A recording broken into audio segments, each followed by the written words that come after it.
Untuk mengetahui lebih mendalam, kami sudah terhubung dengan narasumber kami, Yudi Purnomo, mantan penyidik KPK. Selamat malam, Mas Yudi. Halo, selamat malam, Mbak. Mas, saat ini KPK masih mencari satu sudah ketemu ya, masih mencari dua lagi milik Immanuel Ebenezer yang diduga dibawa kabur setelah kena OTT. Itu bisa di-track-nya sampai mana sih, Mas? Siapa yang bawa kabur? Dibawa kabur untuk apa? Itu di-track-nya bisa sampai gimana sih ya sama KPK? Ya, menurut saya ini nanti akan ketemu juga ya, karena kan mobil itu kan bentuknya adalah benda ya. Kemudian yang bisa untuk mendaring mobilnya milik Noel ini kan mobil pribadi ya, artinya nggak sembarang orang.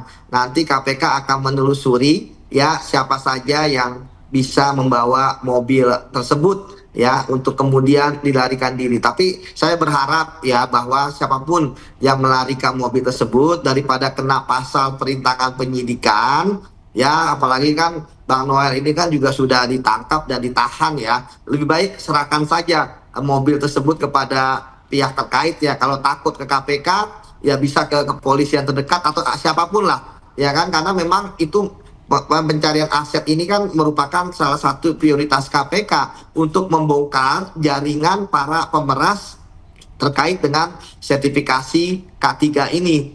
Yang diperas adalah buruh dan perusahaan. Begitu, Mbak. Jadi baik, Mas Yudi, sebelum kita bahas soal jaringan pemeras yang tadi Anda sebutkan, ada 4 ponsel yang ditemukan di plafon. Berarti itu sudah bisa kena obstruction of justice dong, perintangan penyidikan dong, Bang Noel sebenarnya. Ya, kalau Bang Noel sendiri kan dia sudah jadi tersangka ya. Nah, sekarang yang dicecar adalah siapa yang menyembunyikan handphone tersebut di plafon. Siapa yang kemudian membawa lari mobil-mobil tersebut, gitu, Mbak. Jadi ini adalah orang lain selain Bang Noel. Karena kita tahu handphone tersebut kan mengapa sangat dibutuhkan oleh KPK, karena itu adalah rekam jejak digital terkait dengan komunikasi dari Bang Noel, termasuk aktivitas-aktivitas dari Bang Noel. Dan diharapkan dari handphone tersebut yang ada 4 ya tentu kan nanti akan diforensik oleh KPK untuk dianalisis isinya apa.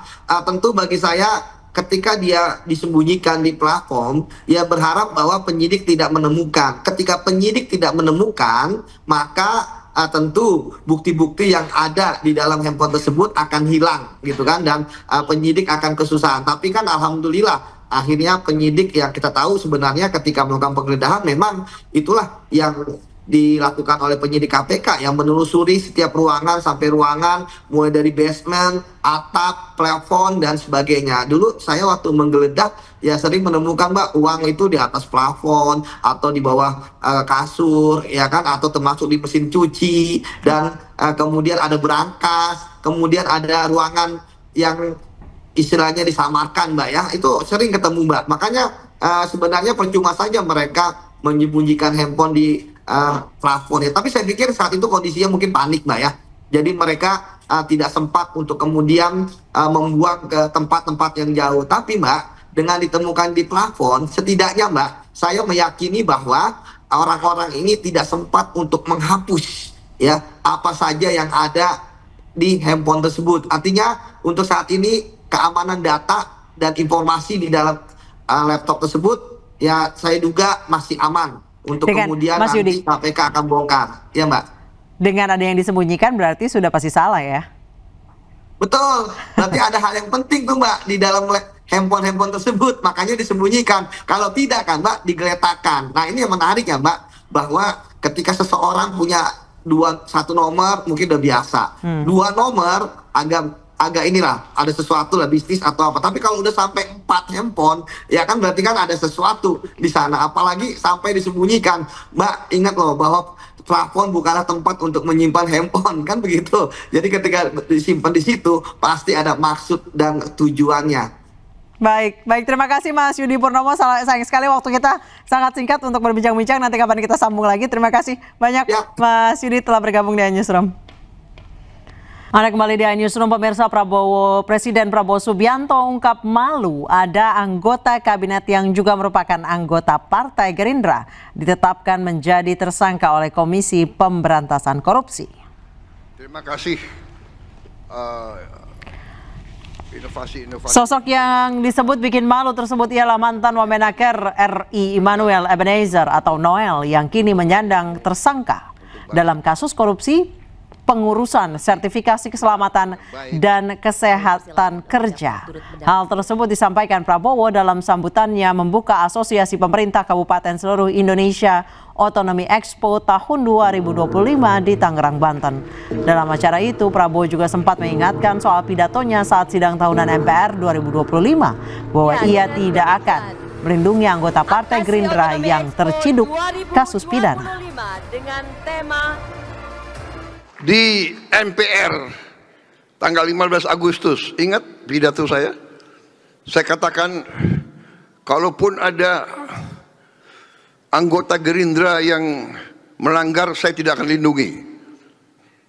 Beberapa hari kemudian ada anggota Gerindra,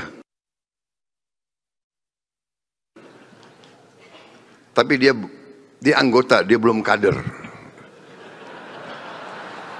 Kalau kader itu ikut pendidikan, yang tadi itu Otoman itu dia harus belajar itu. Aduh, dia nggak keburu ikut kaderisasi. Tapi tetap saya agak malu saya. Sebetulnya orangnya itu menarik ya. Mungkin dia khilaf. Pemirsa, mantan Gubernur Jawa Barat Ridwan Kamil kembali mendatangi Bareskrim Mabespori Jakarta. Ridwan Kamil diperiksa sebagai saksi pelapor pencemaran nama baik yang diduga dilakukan selebgram Lisa Mariana.